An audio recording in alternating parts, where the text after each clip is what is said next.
అసెంబ్లీలో లోకేష్ మాట్లాడిన ప్రసంగం చూసినా కానీ, ఇదే అసెంబ్లీలో చంద్రబాబు నాయుడు గారు మాట్లాడిన ప్రసంగం విన్నా కానీ, ప్రత్యక్షంగానూ పరోక్షంగానూ వాళ్ళు ఈ ఆరోపణలన్నీ కూడా ఒప్పుకున్న పరిస్థితులే కనిపిస్తాయి. తప్పు చేశారు అని క్లియర్ కట్గా కనిపిస్తూ ఉన్నప్పటికీ గింజుకుంటారే తప్ప ఒప్పుకొని సిబిఐ ఎంక్వైరీకి మాత్రం ఆర్డర్ ఇవ్వరు.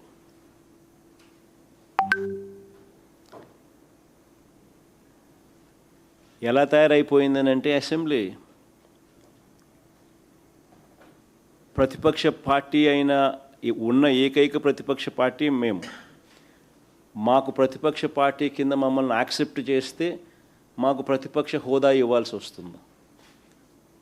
సో ఆ ప్రతిపక్ష నాయకుడు ఆ ప్రతిపక్ష పార్టీకి ఎంతమంది అన్నా ఎమ్మెల్యేలు ఉండని ఆ ప్రతిపక్షానికి ఒక ప్రతిపక్షం అన్నది యాక్సెప్ట్ చేస్తే ఆ ప్రతిపక్షానికి ఒక నాయకుడు వస్తాడు. ఆ నాయకుడికి యాక్సెప్ట్ చేస్తే ప్రతిపక్షం అన్న పార్టీ కింద యాక్సెప్ట్ చేస్తే ఆ ప్రతిపక్ష పార్టీ నాయకుడిని కూడా యాక్సెప్ట్ చేయాలి. నాయకుడిగా ప్రతిపక్ష పార్టీ నాయకుడిగా యాక్సెప్ట్ చేస్తే సభా సమయంలో సభా అధ్యక్షుడిని చంద్రబాబు నాయుడు గారికి ఏ రకమైన టైం ఇస్తారో అదే టైము ప్రతిపక్ష నాయకుడు కూడా ఇవ్వాల్సి వస్తుంది. కాబట్టి అది ఇవ్వకూడదు అని చెప్పి వీళ్ళు సభ నడుపుతూ ఉన్నారు, ప్రతిపక్షాన్నే అక్నాలెడ్జ్ చేయకుండా. ఇలాంటి పరిస్థితులు అసెంబ్లీలో ఎలా జరుగుతూ ఉందంటే ప్రత్యర్థి జట్టు లేని చోట బౌలింగు ఫీల్డింగ్ కూడా లేకుండా తండ్రి కొడుకులు ఇద్దరు మాత్రమే బ్యాటింగ్ చేస్తూ ఉన్నారు. బ్యాటింగ్ చేసి వీళ్ళంతా బ్రహ్మాండంగా బ్యాటింగ్ చేసినామని వీళ్ళంతా కితాబిచ్చుకుంటా ఉన్నారు. నిజంగా ఆశ్చర్యం కలిగించే విషయం ఏంటంటే అసెంబ్లీలో ఈ మాదిరిగా బ్యాటింగ్ చేస్తారు కానీ పక్కన మండలిలో 4 రోజుల నుంచి స్తంభింపజేస్తూ ఉన్నారు. ఇదే డిఎస్సి అనే సబ్జెక్టు మీద చర్చ జరగాలి అని, లోకేష్ రాజీనామా చేయాల్సిన అవసరం ఏముంది అని చెప్పడానికి సాక్ష్యాలు ఆధారాలతో వాళ్ళు రెడీగా ఉంటూ, సిబిఐ ఎంక్వైరీ చేయాల్సిన అవసరం ఎందుకుంది అని చెప్పడానికి వాళ్ళు సిద్ధంగా ఉంటూ సాక్ష్యాలు ఆధారాలతో రెడీగా, పక్కన కౌన్సిల్లో మాత్రం డిస్కషన్ చేయరు, డిస్కషన్లోకి రానిరు.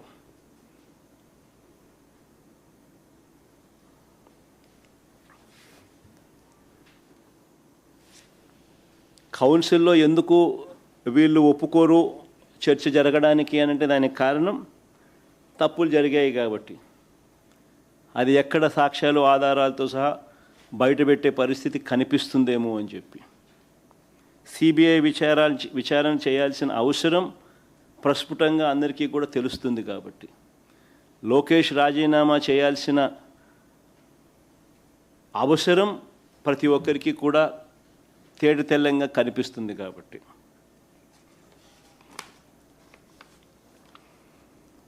ఇక ఎలాగో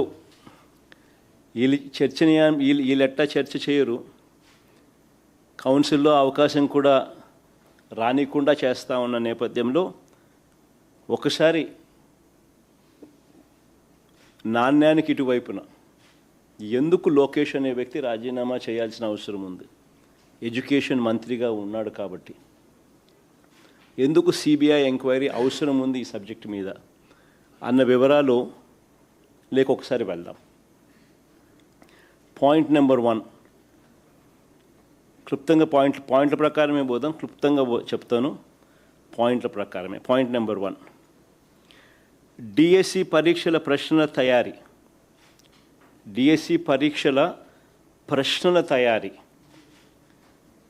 ఒక అంశం, పరీక్ష నిర్వహణ అన్నది రెండో అంశం. ఈ రెండు కూడా ఒకే అధికారి చేతిలో పెట్టినట్టు లోకేష్ స్వయంగా యాక్సెప్ట్ చేస్తాడు. అసెంబ్లీలోనే యాక్సెప్ట్ చేయడమే కాకుండా తప్పేముంది అంటూ దబాయించినాడు. తప్పేముంది అని అంటూ ఏకంగా దబాయించినాడు. ఒకసారి ఆయన అన్న మాటలు కూడా ఒకసారి ప్లే చేద్దాం, ఒకసారి వినండి ఒకసారి అందరూ కూడా. ప్లే చేయమా ఒకసారి. ప్రభుత్వ ఉద్యోగం ఇచ్చిన ఘనత ప్రజాప్రభుత్వం అధ్యక్ష.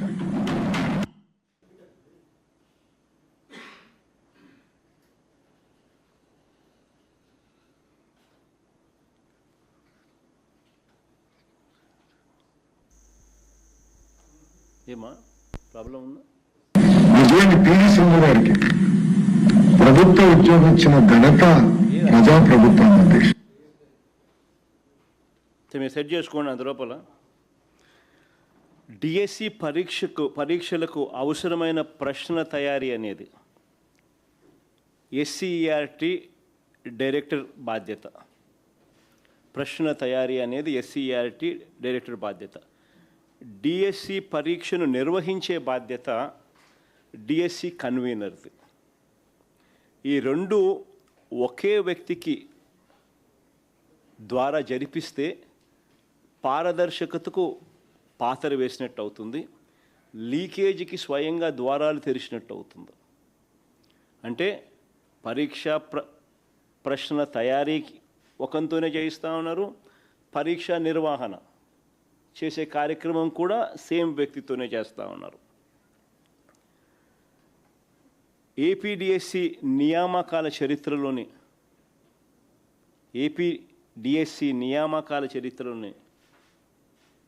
ఏపీపీఎస్సి నియామకాల చరిత్రలోనే ఈ రెండు బాధ్యతలు ఎప్పుడూ కూడా ఒకే వ్యక్తికి అప్పగించిన చరిత్ర ఆంధ్ర రాష్ట్రంలో ఇంతవరకు ఎప్పుడూ లేదు.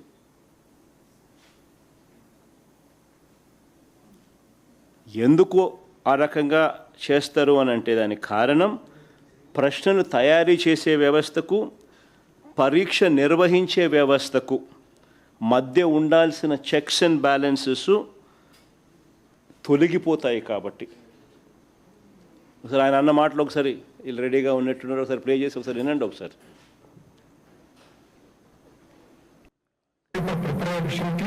డిఎస్సి కన్వీనర్ అంటే ఎగ్జామినేషన్ కండక్ట్ చేసేవారు ఒకే ఆఫీసర్కి ఇచ్చారు అనేది మొదటి ఆరోపణ. అధ్యక్షుడు ఆంధ్ర రాష్ట్రంలో కానీ ఇతర రాష్ట్రాల్లో కూడా ఒకరికే ఇచ్చారు అధ్యక్ష. కొన్ని రాష్ట్రాల్లో ఇద్దరికి ఇచ్చారు, కొన్ని రాష్ట్రాల్లో ఒకరికే ఇచ్చారు అధ్యక్ష. మనం 148 రోజులు నిర్వహించాలి, చాలా టైట్ గా సిస్టమ్ నిర్వహించాలని ఒక వ్యక్తిని నియమించాం. అది ఎక్కడ చట్టంలో ఉల్లంఘన లేదు, ఎక్కడ చట్టంలో రాయలేదు, ఇద్దరు ఉండాలి అని ఎక్కడ చెప్పలేదు అధ్యక్ష. So there is no rule book for to that order. And court కూడా ఈ విషయాన్ని అక్కడ జోక్యం చేసుకున్నాం అధ్యక్ష. క్లియర్ కట్గా ఆయన ఎంతకు ఆయనే ఒప్పుకున్నాడు కూడా.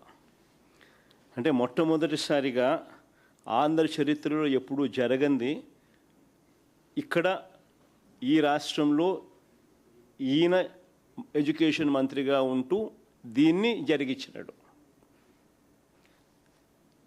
దీనివల్ల పరీక్షల ప్రశ్న తయారీ, పరీక్ష నిర్వహణ ఈ రెండు బాధ్యతలు ఒకే వ్యక్తి చేయడం వల్ల చెక్స్ అండ్ బ్యాలెన్సెస్ పూర్తిగా తొలగించడం జరిగింది.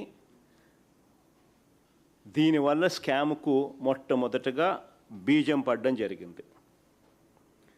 అందుకే సిబిఐ ఎంక్వైరీ అన్నది అడగడం జరుగుతూ ఉంది. ఒకే వ్యక్తి చేతిలో ఈ బాధ్యతలు ఎందుకు పెట్టారు?